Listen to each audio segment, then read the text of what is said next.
So നമ്മുടെ 9th chapter towards equality, ഈ ചാപ്റ്ററാണ് നമ്മളിന്ന് എടുക്കാൻ പോകുന്നത്. ഓക്കെ, ടുവാർഡ്സ് ഈക്വാളിറ്റി എന്ന് പറഞ്ഞാൽ അതിൻ്റെ മീനിങ് വരുന്നത് സമത്വത്തിലേക്ക്, അതായത് എല്ലാവർക്കും ഈക്വലായിട്ടുള്ള അവകാശം വേണം എന്നാണ് അതുകൊണ്ട് മീൻ ചെയ്യുന്നത്. ഓക്കെ, സോ നമുക്കിവിടെ ഒരു പിക്ചർ തന്നിട്ടുണ്ട് അല്ലേ. ഒരു റേഷൻ ഷോപ്പാണ് അല്ലേ, അതിൻ്റെ മുന്നിൽ എന്തൊക്കെയുണ്ട് അല്ലേ, കുറച്ച് ആളുകൾ ക്യൂ നിൽക്കുന്നുണ്ട്. സോ ഒരു കുട്ടി ചോദിക്കുന്നുണ്ട്, grandpa, why does everyone have different coloured cards with them? ഗ്രാൻഡ് പയോട് ചോദിക്കുക എന്തുകൊണ്ടാണ് ഗ്രാൻഡ് പാ എല്ലാവർക്കും വ്യത്യസ്തമായിട്ടുള്ള റേഷൻ കാർഡുകൾ എന്തുകൊണ്ടാണെന്ന് ചോദിക്കുന്നുണ്ട്. സോ ഹിയർ ദ ഗ്രാൻഡ് പാ answered, different coloured cards are issued based on the difference in the income of each family. നമ്മൾ റേഷൻ ഷോപ്പിൽ വെള്ളയുണ്ട്, നീലയുണ്ട്, അതുപോലെ ഓറഞ്ച്, പിങ്ക്, മഞ്ഞ അല്ലേ, ഈ കളറുകളൊക്കെ ഉണ്ടല്ലോ റേഷൻ കാർഡുകൾക്ക്. ഓക്കെ, അപ്പോൾ അതെന്തുകൊണ്ടാണെന്ന് ആ കുട്ടി ചോദിച്ചപ്പോൾ ഗ്രാൻഡ് പാ പറഞ്ഞത് എന്താണെന്നറിയോ, അത് ഓരോരുത്തരുടെ കുടുംബത്തിൻ്റെ ഇൻകം, വരുമാനം അനുസരിച്ചിട്ടാണ് വ്യത്യസ്തമായിട്ടുള്ള കളർ കാർഡുകൾ ഉണ്ടാവുന്നതെന്ന് പറയുന്നു. ഓക്കെ, സോ വീണ്ടും ഒരു കോൺവെർസേഷൻ ഉണ്ട് അവിടെ. കുട്ടി ചോദിക്കുകയാണ്, why is the income of each family different? എന്തുകൊണ്ടാണ് ഓരോ ഫാമിലിയുടെയും വരുമാനം വ്യത്യസ്തമായിരിക്കുന്നത്? അപ്പം ഗ്രാൻഡ് പാ പറയാണ്, there are many reasons for that. അതിനെന്താണ്, ഒരുപാട് റീസൺസ് ഉണ്ട് അല്ലേ, ഒരുപാട് കാരണങ്ങളുണ്ട് എന്നാണ് പറയുന്നത്. സോ അവിടെ ഒരു ക്വസ്റ്റ്യൻ കാണാം, what could be the reason for the differences in income between families? അപ്പോൾ നമ്മളോട് ചോദിക്കുകയാണ്, എന്തുകൊണ്ടാണ് ഓരോ ഫാമിലിയിലെയും ഇൻകം, വരുമാനം വ്യത്യസ്തമാവാനുള്ള കാരണങ്ങൾ എന്തൊക്കെയാണെന്ന് ചോദിക്കാം. ഓക്കെ, സോ അതിനുശേഷം അവിടെ ഒരു രണ്ട് ബോക്സ് തന്നിട്ടുണ്ട്. സോ ആ ബോക്സിൽ എന്താ നോക്കാം. Let us listen to the thoughts of Neenu and Vicky after returning from Peeri's village. ഇവിടെ രണ്ട് കുട്ടികളുണ്ട്, അവരുടെ തോട്ട്സ് ആണ് പറയുന്നത്, അവരുടെ ചിന്തകൾ, അവരുടെ എന്തൊക്കെയാണ് അവർ ചിന്തിക്കുന്നത് നോക്കാം. അപ്പോൾ നമുക്ക് ആദ്യം നീനു കണ്ടോ, ഈ വീൽ ചെയറിലിരിക്കുന്ന ഈ ഒരു കുട്ടിയാണ് നീനു. ഓക്കെ, സോ നീനുവിൻ്റെ തോട്ട് നമുക്ക് നോക്കാം. I was worried whether I could go everywhere when I went to Peely's village with my friends. Peely, her mother, her father and their village welcomed us with much enthusiasm.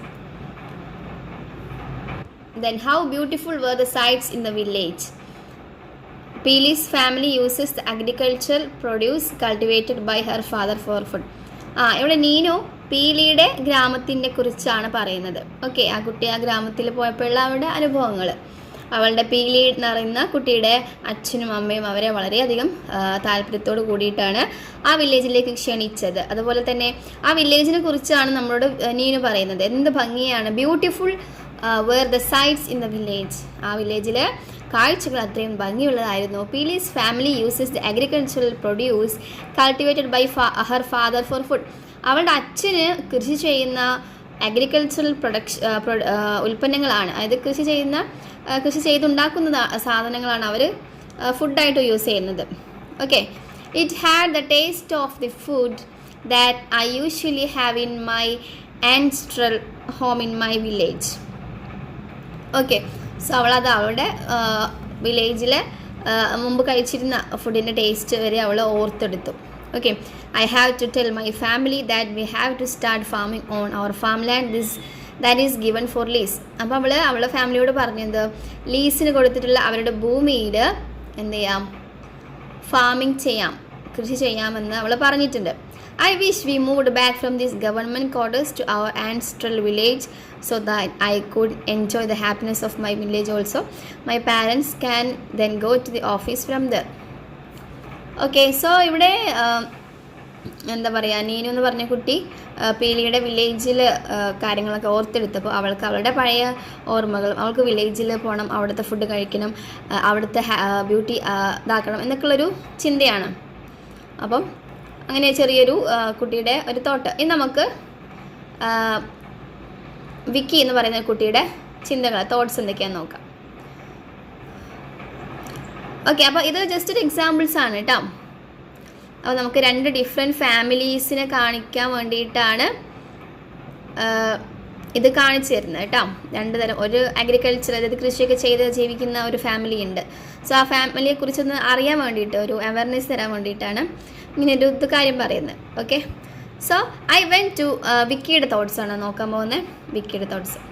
I went to Pili's village wondering how I could spend a day without any of the amenities of the city. But I too enjoyed a day in Pili's village without mobile network or Wi-Fi. അപ്പോൾ നമുക്കറിയാം വിക്കി ഒരു ടൗണിലുള്ളൊരു കുട്ടിയാണ്. ആ കുട്ടിക്ക് എന്താണ്, ആ കുട്ടി പറയുകയാണ് ഞാൻ എങ്ങനെയാണ് മൊബൈൽ നെറ്റ്വർക്ക്, അതുപോലെ മൊബൈൽ ഇല്ലാതെ വൈഫൈ ഇല്ലാതെ എങ്ങനെയാണ് പീലിയുടെ വില്ലേജിൽ ഒരു ദിവസം കഴിച്ചുകൂടുന്നത് എനിക്കറിയില്ല, പക്ഷേ ഞാൻ എൻജോയ് ചെയ്തു എന്നാണ് പറയുന്നത്. When I returned from there, my perception that only city life was interesting changed completely. So വിക്കി പറയാണ്, വിക്കിയുടെ മനസ്സിൽ എന്താണെന്ന് വെച്ച് കഴിഞ്ഞാൽ അതുവരെ സിറ്റി ലൈഫാണ് ഏറ്റവും നല്ലത് എന്നായിരുന്നു വിചാരിച്ചിരുന്നത്. But he said that village life was very interesting. City life മാത്രമല്ല ഇൻട്രസ്റ്റഡ് ആയിട്ടുള്ളത്, എന്താണ്, വില്ലേജ് ലൈഫും അടിപൊളിയാണെന്നാണ് അവൻ പറയുന്നത്. The taste of the food there is different from the taste of packaged food here. സിറ്റിയിൽ കിട്ടുന്ന പാക്ക്ഡ് ഫുഡിനേക്കാളും വളരെയധികം ടേസ്റ്റ് ഉണ്ട് നമ്മുടെ വില്ലേജിൽ നിന്ന് കിട്ടുന്ന ഫുഡിൽ നിന്നാണ് അവൻ പറയുന്നത്. We led a busy life in the city apartment with parents who are in the business sector. അപ്പം ഈ വിക്കി എന്ന് പറയുന്ന ഈ കുട്ടിയുടെ പാരൻസ് ബിസിനസ് സെക്ടറിൽ, ബിസിനസ് സ്ഥാപനത്തിൽ അവർ വർക്ക് ചെയ്തുകൊണ്ടിരിക്കുകയാണ്. ഭയങ്കര ബിസി ലൈഫാണ് അവൻ്റേത്. Okay, so I felt relieved when my grandfather came here after retiring from government service.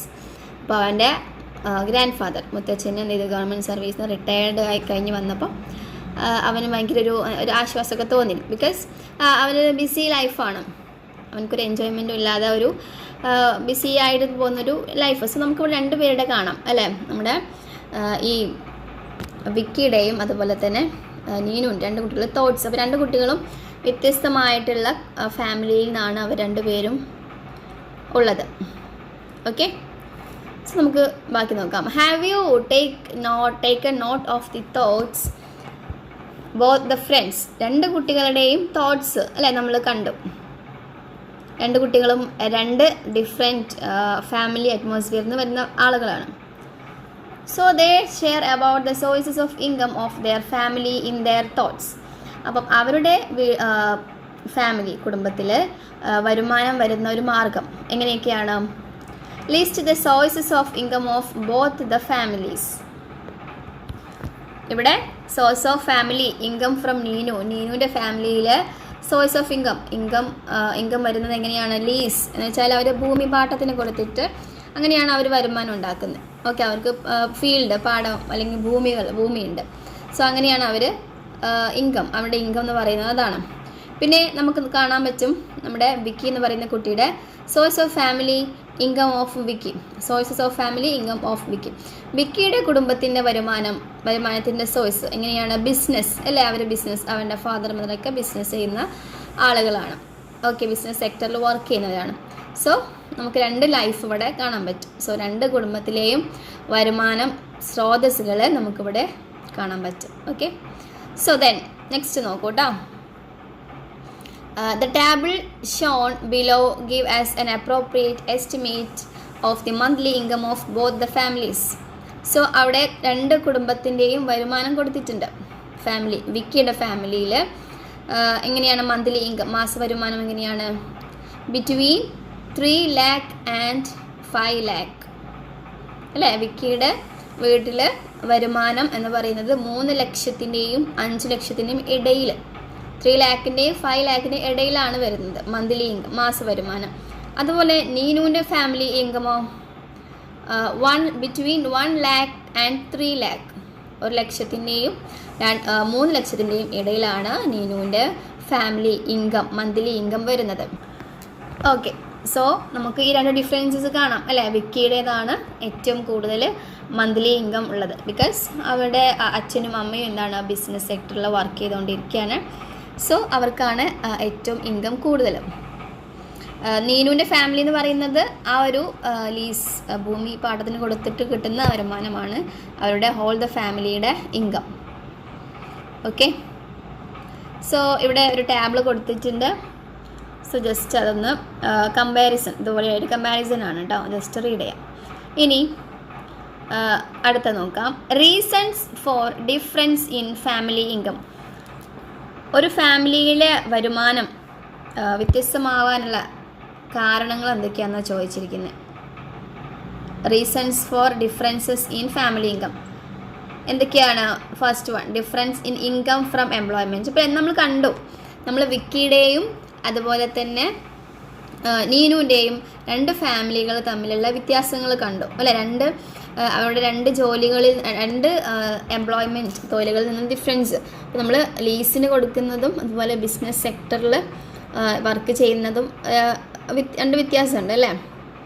അവരുടെ എംപ്ലോയ്മെൻറ്റ് അല്ലേ, അവരുടെ തൊഴിലിനനുസരിച്ചായിരിക്കും അവർക്ക് കിട്ടുന്ന വരുമാനത്തിലുള്ള ഡിഫറൻസസ്. ഓക്കെ. ഇനി second point, difference in the source of income അല്ലേ. അവർക്ക് കിട്ടുന്ന വരുമാനത്തിനനുസരിച്ചും എന്തുണ്ടാവും? വ്യത്യാസങ്ങൾ വരും. ഓക്കെ. ദെൻ നമുക്ക് കുറച്ച് പിക്ചേഴ്സ് തന്നിട്ടുണ്ട് അല്ലേ, differences in income from employment. Okay അല്ലേ. നമ്മൾ ഈ 4 പിക്ചർ, ആദ്യത്തെ പിക്ചറിൽ ടീച്ചർ കുട്ടികളെ പഠിപ്പിക്കുന്ന അതൊരു എംപ്ലോയ്മെൻറ്റ് അല്ലെങ്കിൽ തൊഴിലാണ്. രണ്ടാമത്തെ പിക്ചറിൽ എന്താണ്? എന്തോ ഒരു റോഡിൻ്റെ കൺസ്ട്രക്ഷൻ വർക്ക് എന്തോ നടന്നുകൊണ്ടിരിക്കുകയാണ്. ഓക്കെ. സോ ഡെയിലി വേജ് ആയിട്ട് വർക്ക് ചെയ്യുന്ന ആളുകളാണ് അവരൊക്കെ. മൂന്നാമത്തത് ചുമട്ട് തൊഴിലാളി ഇല്ലേ. നാലാമത്തത് ഒരു വെജിറ്റബിൾ ഷോപ്പ്, ഒരു ചെറിയ പച്ചക്കറികൾ വിൽക്കുന്ന ഒരു ആൾ അല്ലേ. പച്ചക്കറി മറ്റു സാധനങ്ങളൊക്കെ ഉണ്ട്. സോ ഈ 4ലും വ്യത്യസ്തമായിട്ടുള്ള എംപ്ലോയ്മെൻറ്റ് അല്ലേ, തൊഴിലാണ്. അതിൽ നിന്നും കിട്ടുന്ന ഇൻകം, വരുമാനം വ്യത്യസ്തമായിരിക്കും അല്ലേ. ഓക്കെ. സോ അവിടെ എഴുതാൻ പറഞ്ഞിട്ടുണ്ട് ഏതൊക്കെയാണ് എംപ്ലോയ്മെൻറ്റ്സ് ആളുകൾ ചെയ്യുന്നതെന്ന്. ഓക്കെ, ജസ്റ്റ് ഫിലപ്പ് ചെയ്യാം. Then do you think that those who engaged in different employment get the same income? ഇപ്പം നമ്മൾ അല്ലേ, നമുക്ക് മനസ്സിലായി, നമുക്ക് എല്ലാവരും ഒരേ വരുമാനമാണോ വാങ്ങിക്കുന്നത്? എല്ലാവരും ഒരേ ക്യാഷാണോ? അല്ല അല്ലേ, ഡിഫറെൻ്റ് ആണ്. Their income was a different അല്ലെ. എല്ലാവർക്കും വ്യത്യസ്തമായിട്ടുള്ള വരുമാനമാണ് കിട്ടുന്നത്. Based on the nature of employment അല്ലേ. ആ തൊഴിലിൻ്റെ പ്രകൃതി അനുസരിച്ച്, എങ്ങനത്തെ ജോലിയാണോ നമ്മൾ ചെയ്യുന്നത് അതനുസരിച്ചിട്ടാണ് എന്താണ് ഇൻകം ഫ്രം ഇറ്റ് വാരീസ്, നമുക്ക് വരുമാനം കിട്ടുന്നത്. Okay. Then difference in the source of income. Variation in the source of income is A major cos of variation in the family income. അപ്പോൾ നമുക്ക് മനസ്സിലായി അല്ലേ, വരുമാനത്തിൽ വരുന്ന മാറ്റങ്ങൾ നമ്മുടെ ഫാമിലി ഇൻകം അല്ലേ, കുടുംബ വരുമാനത്തിലും വലിയൊരു മാറ്റം വരുത്തുന്നുണ്ടെന്ന് നമുക്ക് മനസ്സിലായി. Bank deposits, stock investment and assets R varies source of income അല്ലേ. നമ്മൾ ബാങ്കിൽ ഡെപ്പോസിറ്റ് ചെയ്യും, അതുപോലെ സ്റ്റോക്ക് ഇൻവെസ്റ്റ്മെൻറ്റ് ആൻഡ് അസറ്റ്സ്. അപ്പം ഇത്തരം ആസ്തികളൊക്കെയാണ് വരുമാനത്തിൻ്റെ പ്രധാന സോഴ്സുകൾ എന്ന് പറയുന്നത്. നമ്മൾ income will vary based on the difference in the source of income അല്ലേ. വരുമാനത്തിൽ വരുന്ന മാറ്റങ്ങൾ തന്നെയാണ് നമ്മളെ എന്ത് പറയുന്നത്, വരുമാന സ്രോതസ്സുകൾ വരുന്ന മാറ്റം എന്ന് പറയുന്നത്. Those who have high income can meet more needs അല്ലേ. നല്ല വരുമാനമുള്ളവർക്ക് ഒരുപാട് ആവശ്യങ്ങളുണ്ടാവും. However the people of low income group are often unable to meet even their basic needs. അതുകൊണ്ട് തന്നെ ഈ വളരെ കുറഞ്ഞ വരുമാനമുള്ള ആളുകൾക്ക് അവരുടെ ആവശ്യങ്ങൾ തന്നെ അവർക്ക് സാധിക്കാൻ പറ്റാത്ത, അല്ലെങ്കിൽ അത് നടപ്പിലാക്കാൻ പറ്റാത്ത ഒരു അവസ്ഥയുണ്ട് എന്നാണ് പറയുന്നത്. ഓക്കെ. ഇനി generally families can be classified in 3 groups based on their income. വരുമാനത്തിനനുസരിച്ചിട്ട് നമ്മൾ ഫാമിലീസിനെ 3 ഗ്രൂപ്പുകളാക്കി തിരിച്ചിട്ടുണ്ട്. ഓക്കെ. ഏതൊക്കെയാണ്? Families with an amount of high income അല്ലേ, നല്ല വരുമാനമുള്ള ഒരു ഫാമിലി. രണ്ടാമത്തെ ഫാമിലിയോ, families with an amount of moderate income, ഒരു മിതമായ വരുമാനമുള്ള കുടുംബം. ആദ്യത്തെ ഹൈ ഇൻകം അല്ലേ, നല്ല വരുമാനമുള്ള കുടുംബം. അതുപോലെ രണ്ടാമത്തെ ഒരു മോഡറേറ്റ്, ഒരു മിതമായ വരുമാനമുള്ളൊരു കുടുംബം. അടുത്തത് families with an amount of low income, വളരെ കുറഞ്ഞ വരുമാനമുള്ള കുടുംബം. അപ്പോൾ ഇങ്ങനെ 3 തരത്തിൽ നമ്മുടെ ഫാമിലീനെ എന്ത് ചെയ്തിട്ടുണ്ട്, ഡിവൈഡ് ചെയ്തിട്ടുണ്ട്. Then, have you noticed that there is a difference between the income generated from a job and from other sources? The inequality in employment and income leads to the economic inequality in the society. Inequality occurs where the available resources in a society are not distributed equally. അല്ലേ, നമുക്ക് ഒരു ജോലിയിൽ നിന്ന് വേറെ ആയിരിക്കും, മറ്റ് സോഴ്സുകളിൽ നിന്ന് വേറെ വേറെ ആയിരിക്കും വരുമാനം കിട്ടുന്നത്. Okay. The inequality in employment and income leads to the economic inequality in the society. അപ്പം ജോലിയിലുള്ള ഇനീക്വാളിറ്റി, അത് ഈക്വൽ അല്ല, തുല്യത ഇല്ലായ്മ എന്ത് ചെയ്യുന്നുണ്ട് അല്ലേ, സാമ്പത്തികമായിട്ടും തുല്യത ഇല്ലായ്മ നമ്മുടെ സൊസൈറ്റിയിൽ അത് വരുമാനത്തിലും അത് കാണിക്കും. ഓക്കെ. ഇനീക്വാളിറ്റി അതായത് അസമത്വം occurs when the available resources in the society are not distributed equally. നമ്മുടെ സൊസൈറ്റിയിലുള്ള ആളുകൾക്ക് ആവശ്യമുള്ള കാര്യങ്ങൾ, റിസോഴ്സസ്, വിഭവങ്ങൾ ഒരുപോലെ സൊസൈറ്റിയിൽ ഡിസ്ട്രിബ്യൂട്ട് ചെയ്തില്ലെങ്കിൽ അവിടെ എന്ത് സംഭവിക്കും? ഇനീക്വാളിറ്റി അല്ലേ, സമത്വമില്ലായ്മ ഉണ്ടാവും. Okay. Then we move on to economic inequality. Economic inequality എന്ന് വെച്ചാൽ സാമ്പത്തികമായിട്ടുള്ള അസമത്വം. അത് സാമ്പത്തികമായിട്ട് ഉള്ള അസമത്വം. Okay. Economic inequality refers to the unequal distribution of wealth. അതായത് എല്ലാ ആളുകൾക്കും ഒരുപോലെ എന്ത് ചെയ്യുന്നില്ല, സമ്പത്ത് ഡിസ്ട്രിബ്യൂട്ട് ചെയ്യുന്നില്ല. ഇതൊരു സാമ്പത്തികമായിട്ടുള്ള അസമത്വമാണ്. Income or resources among individuals or groups in a society. അതായത് വെൽത്ത്, അതുപോലെ സമ്പത്ത്, വരുമാനം, അതുപോലെ അതിൻ്റെ റിസോഴ്സസ് ഓക്കെ ആളുകൾക്കിടയിൽ എന്തില്ല, സെയിം ആയിട്ട് ഒരുപോലെ ഡിസ്ട്രിബ്യൂട്ട് ചെയ്യാത്തതിനെയാണ് നമ്മൾ എക്കണോമിക് ഇനീക്വാളിറ്റി എന്ന് പറയുന്നത്. This often leads to the inequalities of access to opportunities, education, employment, healthcare and political power. അല്ലേ, ഈ ഒരു സമത്വമില്ലായ്മ ഒരുപാട് അവസരങ്ങൾ മറ്റുള്ള ആളുകളുടെ അല്ലേ, ഒരുപാട് അവസരങ്ങൾ എഡ്യൂക്കേഷൻ, വിദ്യാഭ്യാസം, തൊഴിൽ, ആരോഗ്യം, അതുപോലെ രാഷ്ട്രീയ പവർ അല്ലേ, ഇത്തരം കാര്യങ്ങളൊക്കെ എന്ത് ചെയ്യുന്നുണ്ട്, അത് നമുക്ക് അല്ലേ, നമുക്ക് ഇത്തരം കാര്യങ്ങളൊക്കെ അതിനെ സ്വാധീനിക്കുന്നുണ്ട്. Government seeks to address economic inequality through implementing various policies and initiatives aimed at a more equitable distribution of resources and opportunities. എന്ന് വെച്ചാൽ എന്താ, ഗവൺമെൻറ് എന്ത് ചെയ്യുന്നുണ്ട്, ഈ സാമ്പത്തിക അസമത്വം ഒരുപാട് പോളിസീസ് അതുപോലെ ഒരുപാട് റിസോഴ്സസുകളൊക്കെ അവർ എന്ത് ചെയ്യുന്നു, ഡിസ്ട്രിബ്യൂഷൻ ചെയ്യുന്നുണ്ട്. അതുവഴി ഈ സാമ്പത്തിക അസമത്വം അവർ ഇല്ലാതാക്കുന്നുണ്ട് അല്ലേ. ഒരുപാട് പാവപ്പെട്ട ആളുകൾക്ക് വേണ്ടിയിട്ട് ഒരുപാട് കാര്യങ്ങൾ നമ്മുടെ ഗവൺമെൻറ് നിന്ന് ചെയ്യുന്നുണ്ട്. സോ അത്തരം കാര്യങ്ങളൊക്കെ ഈ എന്താണ് സാമ്പത്തിക അസമത്വം എന്ന് പറയുന്ന കാര്യം ഇല്ലാതാക്കാൻ വേണ്ടിയിട്ടാണ് ചെയ്യുന്നത്. ഇവിടെ എന്താ മനസ്സിലാക്കുകയെന്ന് വെച്ച് കഴിഞ്ഞാൽ ഇതാണ്, വരുമാനം കൂടുതലുള്ള ആളുകൾക്ക് നല്ല ലൈഫ് ഉണ്ടായിരിക്കും അല്ലേ, നല്ല സ്റ്റാൻഡേർഡ് ഓഫ് ലിവിങ് ഒക്കെ കിട്ടും, നല്ല എഡ്യൂക്കേഷൻ കിട്ടും, നല്ല ഓപ്പർച്യൂണിറ്റീസ്, ഹെൽത്ത്, എംപ്ലോയ്മെൻ്റ് ഒക്കെ കിട്ടും. പക്ഷേ ഇതൊന്നും ഇല്ലാത്ത പാവപ്പെട്ടവർക്ക് അല്ലേ, അവർക്ക് ഇതൊന്നും കിട്ടില്ല. സോ അപ്പോൾ അവർക്ക് വേണ്ടിയിട്ട് എന്ത് ചെയ്യുന്നുണ്ട്, ഗവൺമെൻറ് ഒരുപാട് പോളിസികളോ ഒരുപാട് കാര്യങ്ങൾ ചെയ്യുന്നുണ്ടെന്നാണ് പറയുന്നത് കേട്ടോ. ഇൻ്റർഡൈനിങ് മിശ്രഭോജനം. Since the beginning of the 19th century, many struggles have been started in Kerala to put an end to the discrimination that exists in the consumption of food essential for sustaining the very life.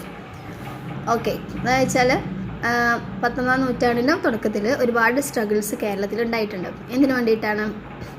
ഈ ഭക്ഷണത്തിൻ്റെ ഉപഭോഗവുമായി ബന്ധപ്പെട്ടിട്ട് ഒരുപാട് discrimination, വേർതിരിവുകൾ ആളുകൾ എന്ത് ചെയ്തിട്ടുണ്ട്, അനുഭവിച്ചിട്ടുണ്ടായിരുന്നു. Okay, since the Samabandi Bhojanam, which was held under the leadership of Ayya Vaikunta Swami's Samatva Samajam, many struggles have been held in this way. അപ്പം consumption of ഫുഡിന് വേണ്ടിയിട്ട് ഒത്തിരി സ്ട്രഗിൾസ് നടന്നിട്ടുണ്ടെന്നാണ് പറയുന്നത്. അതിന് ലീഡറായിരുന്നു അയ്യ വൈകുണ്ഠസ്വാമി എന്ന് പറയുന്നവർ. One of the most notable of these protest is the Mishra ഭോജനം ഓർഗനൈസ്ഡ് ബൈ കെ അയ്യപ്പൻ. അതിൽ ശ്രദ്ധിക്കപ്പെട്ടത് എന്താണെന്ന് വെച്ച് കഴിഞ്ഞാൽ കെ അയ്യപ്പൻ്റെ മിശ്രഭോജനം എന്ന ഒരു കാര്യമായിരുന്നു. അതെന്താണ്? The editor of the newspaper Sahodaran in Cherai, Ernakulam district on May 1917. Consequently, he had to endure severe physical torture and threats. So ഇതിനെതിരായിട്ട് അദ്ദേഹം ഒരുപാട് വേദനകളൊക്കെ സഹിച്ചിട്ടുണ്ട് ഈ ഒരു കാര്യം കൊണ്ടുവന്നതിന്. This event was a milestone among the struggles against discrimination. ആളുകൾ തമ്മിൽ ഒരു ഡിസ്ക്രിമിനേഷനെതിരെയായിരുന്നു അദ്ദേഹം പോരാടിയത്. സോ അതിൻ്റെ പേരിൽ അദ്ദേഹം ഒരുപാട് പ്രശ്നങ്ങൾ ഫേസ് ചെയ്തിട്ടുണ്ടെന്നാണ് പറയുന്നത്. ഇനി അടുത്ത് നോക്കൂ, അപ്പർ ക്ലോത്ത് പ്രൊട്ടസ്റ്റ്, മേൽമുണ്ട് സമരം എന്താണെന്ന് നോക്കാം. The upper cloth protest was held by the women of South Travancore from the beginning of the 19th century for the right to use upper cloth as a part of their dress. അതായത് എന്താണ്, 19ാം നൂറ്റാണ്ടിൻ്റെ തുടക്കത്തിൽ south ട്രാവൻകൂറിലെ സ്ത്രീകൾക്ക് അവരുടെ upper ഭാഗത്ത് മേൽഭാഗത്ത് നിന്ന് dress ധരിക്കാനുള്ള അവകാശം ഉണ്ടായിരുന്നില്ല. After a series of protest, ഒരുപാട് സമരങ്ങൾക്കൊക്കെ ശേഷം ട്രാവൻകൂർ ഗവൺമെൻറ് എന്ത് ചെയ്തു? Proclaimed the right to wear any dress for everyone irrespective of caste or religion according to their will and pleasure. So ആ ഒരുപാട് സമരങ്ങളും പ്രശ്നങ്ങളൊക്കെ കഴിഞ്ഞതിന് ശേഷം എന്ത് ചെയ്തു? ട്രാവൻകൂറിലെ ഗവൺമെൻറ് എന്ത് ചെയ്തു? പ്രഖ്യാപിച്ചു എല്ലാ സ്ത്രീകൾക്കും അവർക്ക് ഇഷ്ടമുള്ള രീതിയിൽ അതിന് കാസ്റ്റ്, മതം, ജാതി എന്നൊന്നും ഇല്ലാതെ അവരുടെ ഇഷ്ടത്തിന് അവർക്ക് വസ്ത്രങ്ങൾ ധരിക്കാമെന്നുള്ള ഒരു many were not able to wear their favorite clothes due to customs imposed by the caste system. So അതുകൊണ്ട് തന്നെ അവർക്ക് ഇഷ്ടപ്പെട്ട ഡ്രസ്സുകൾ പോലും അവർക്ക് ധരിക്കാൻ പറ്റിയിരുന്നില്ല. ഈ ഒരു ജാതി വ്യവസ്ഥ കാരണം അവർക്ക് ഇഷ്ടപ്പെട്ട വസ്ത്രങ്ങൾ പോലും അവർക്ക് ധരിക്കാൻ പറ്റിയിരുന്നില്ല എന്നാണ് പറയുന്നത്. സോ ഇതാണ് just upper cloth protest. Okay. സാമൂഹിക അസമത്വം, social inequality refers to the unequal distribution of resources, opportunities and status within a society. സാമൂഹികമായിട്ട് ആളുകൾക്ക് വേർതിരിവ് മീൻസ് ആളുകൾക്ക് എന്താണ് അല്ലേ, നമ്മുടെ സൊസൈറ്റിയിലുള്ള കാര്യങ്ങളൊക്കെ എന്താണ് ഒരുപോലെ അല്ലാതെ ഡിസ്ട്രിബ്യൂട്ട് ചെയ്യുക. അവസരങ്ങളാണെങ്കിലും മറ്റ് കാര്യങ്ങളാണെങ്കിലും ഒരുപോലെ അല്ലാതെ നമ്മൾ ഡിസ്ട്രിബ്യൂട്ട് ചെയ്യുന്നതിനെയാണ് നമ്മൾ എല്ലാവർക്കും ഒരുപോലെ അല്ലാതെ പാവങ്ങൾക്ക് അല്ലെങ്കിൽ പണക്കാർക്ക് ഒരു വേർതിരിവ് കാണിക്കുന്നതിനാണ് നമ്മൾ സാമൂഹികപരമായിട്ട് കാണിക്കുന്നതിനാണ് നമ്മൾ സോഷ്യൽ ഇൻഇക്വാളിറ്റി എന്ന് പറയുന്നത്. Social inequality manifests itself in various forms such as inequality in income and wealth, lack of access to education and health care, discrimination based on race and gender, and unequal representation in political and social institutions. So നമുക്കറിയാം സാമൂഹികപരമായിട്ട് എങ്ങനെയൊക്കെയാണ് അസമത്വം ഉണ്ടാവുക അല്ലേ, വരുമാനത്തിൽ അല്ലെങ്കിൽ നമ്മുടെ സമ്പത്തിൽ. ആളുകൾക്ക് എഡ്യൂക്കേഷൻ, കുട്ടികൾക്ക് ഇപ്പോൾ എഡ്യൂക്കേഷൻ അല്ലേ, നമ്മൾ നല്ല പൈസയുള്ള കുട്ടികൾ നല്ല ഫീസൊക്കെ കൊടുത്ത് പഠിക്കും അല്ലേ. അത്തരം വരുമാനം ഇല്ലാത്ത കുട്ടികൾ അല്ലെ ഗവൺമെൻറ് സ്കൂളിലൊക്കെ പോയിട്ട് ഫ്രീ എഡ്യൂക്കേഷനൊക്കെ വാങ്ങുന്നവരുണ്ട്. സോ അപ്പം അങ്ങനെയൊക്കെ സാമൂഹികപരമായിട്ട് ഒരുപാട് ഇനീക്വാളിറ്റീസ് നടത്തുന്നത്. അതുപോലെ ഹെൽത്ത് കെയർ, നമ്മുടെ ആരോഗ്യപരമായിട്ട് നോക്കുവാണെങ്കിൽ അല്ലേ, നല്ല ക്യാഷുള്ളവർ നല്ല ക്യാഷൊക്കെ കൊടുത്ത് വലിയ വലിയ ഹോസ്പിറ്റൽസിലൊക്കെ പോവും. അതുപോലെ അല്ലാത്തവരെന്ത് ചെയ്യും? നമ്മുടെ ഗവൺമെൻറ് അങ്ങനെ ക്യാഷ് ഇല്ലാത്ത രീതിയിൽ അവർ പോകും. സോ ഈ ഒരു ഡിസ്ക്രിമിനേഷൻ അത് എന്തൊക്കെ ബേസ്, ജെൻഡറിൻ്റെ ബേസിൽ, അതുപോലെ രാഷ്ട്രീയപരമായിട്ടും സാമൂഹികമായിട്ടുള്ള വ്യവസായങ്ങൾ, ഇൻസ്റ്റിറ്റ്യൂഷൻസിൽ വരെ ഉണ്ടെന്നാണ് പറയുന്നത്. The government formulate policies aimed at promoting equality, justice and equal opportunities for all members of society to address social inequality. Government എന്ത് ചെയ്തിട്ടുണ്ട്?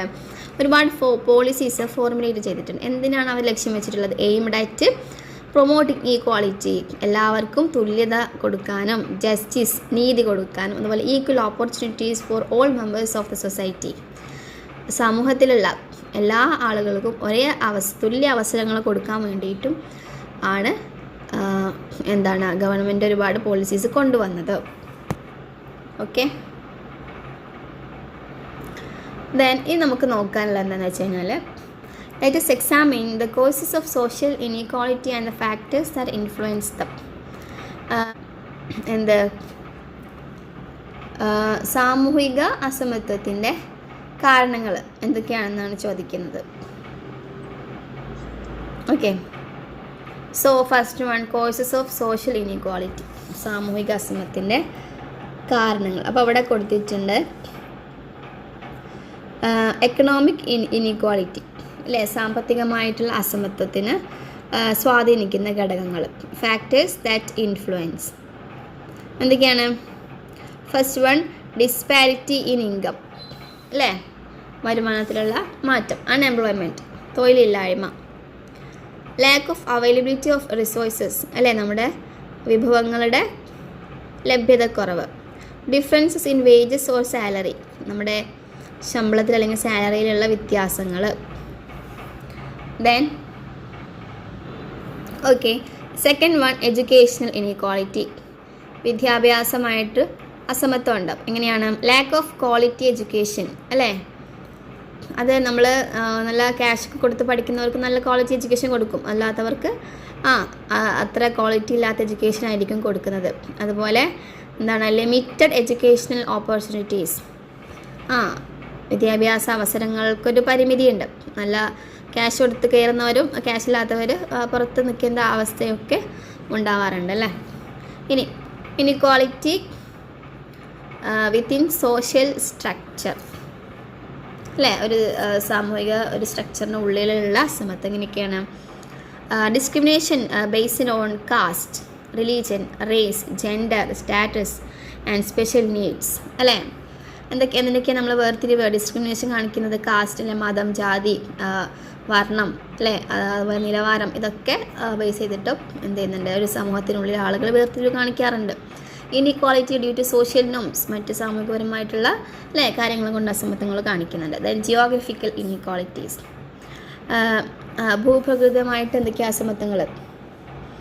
അർബൻ റൂറൽ അർബൻ ഡിസ്പാരിറ്റി, അല്ലേ? നമ്മൾ വില്ലേജ് അതുപോലെ സിറ്റി ഏരിയ അവ തമ്മിലൊരു ഡിഫറൻസ് കാണാറുണ്ട്, അല്ലേ? വില്ലേജ് ഏരിയയിൽ വളരെ എന്താ പറയുക, നമ്മൾ കുഗ്രാമം, അതുപോലെ അവിടെ എത്ര എഡ്യൂക്കേറ്റഡ് അല്ല, പക്ഷേ അർബണിലുള്ളവർ നല്ല എഡ്യൂക്കേറ്റഡ് ആണെന്നൊക്കെ നമ്മൾ അങ്ങനെ ഒരു ഡിസ്പാരിറ്റി ഒക്കെ ഉണ്ട്.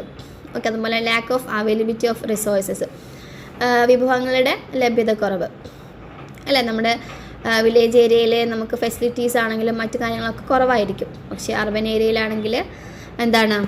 ഇതൊക്കെ അവൈലബിൾ ആയിരിക്കും. ദെൻ ഹിസ്റ്റോറിക്കൽ ഫാക്ടേഴ്സ് എന്തൊക്കെയാണ്? colonization and slavery repression. Okay, so these are the factors. Okay, then we അടുത്ത നോക്കാം. Shanti study in class 5th. Her family consists of father, mother, sister and brother. Being in the coastal area, they live in fear when the sea gets rough. The biggest problem they face is absence of a safe and secure home. ഇവിടെ ശാന്തി 5ാം ക്ലാസ്സിൽ പഠിക്കുന്ന ഒരു ശാന്തി എന്ന് പറഞ്ഞ കുട്ടിയുടെ ആ കുട്ടിയുടെ ഫാമിലിയിൽ അച്ഛൻ, അമ്മ, അതുപോലെ സിസ്റ്ററുണ്ട്, ബ്രദർ. കോസ്റ്റൽ ഏരിയയിലാണ്, അല്ലേ? തീരപ്രദേശത്താണ് അവർ താമസിക്കുന്നത്. അവർ പേടിച്ചിട്ടാണ്, കാരണം ഒരു കടലിൻ്റെ അടുത്താണ് താമസിക്കുന്നത്. അപ്പം അവർ ഏത് സമയം എന്തും സംഭവിക്കാമെന്ന രീതിയിൽ പേടിച്ചിട്ടാണ് അവരവിടെ ജീവിക്കുന്നത്. The biggest problem they face is absence of a safe and secure home. അപ്പോൾ അവർക്ക് നല്ലൊരു സുരക്ഷിതമായൊരു വീടില്ല എന്നതാണ് അവരുടെ ഏറ്റവും വലിയ പേടി. Akash and his family live in a hilly area. ആകാശിൻ്റെ കുടുംബം ഒരു ഹില്ലി ഏരിയ, അതുപോലെ ഒരു കുന്നിൻ്റെ ഒരു മൗണ്ടെയിൻ, ഒരു മല മുകളിലുള്ള ഏരിയയിലാണ് അവർ ജീവിക്കുന്നത്. It is difficult for Akash and his sisters to go to school due to inadequate transport facility. ആകാശിനും സിസ്റ്റേഴ്സിനും ഇങ്ങനെ ഹില്ലി ഏരിയാസ്, ഒരു കുന്നിൻ്റെ മുകളിലൊക്കെ ആയതുകൊണ്ട് അവർക്ക് സ്കൂളിലേക്ക് പോകാൻ യാത്രാ സൗകര്യം വളരെയധികം കുറവാണ്. ഇവിടെ consider the above 2 scenarios. What are the problems they face? ഇവിടെ 2 അവസ്ഥ നമ്മൾ വെച്ച് നോക്കുമ്പോൾ എന്തൊക്കെ പ്രശ്നങ്ങളാണ് അവർ ഫേസ് ചെയ്തുകൊണ്ടിരിക്കുന്നത്? Should not all these be addressed while resolving the problems of Shanti and Agash? The issues of all other communities who face social inequality have to be resolved. Social progress is possible when only the basic needs of all people are met. Adequate facilities and conditions for the same have to be set up. Addressing social inequality requires comprehensive policy reforms. To this end, government implement education initiatives and pledge for social justice and equal right.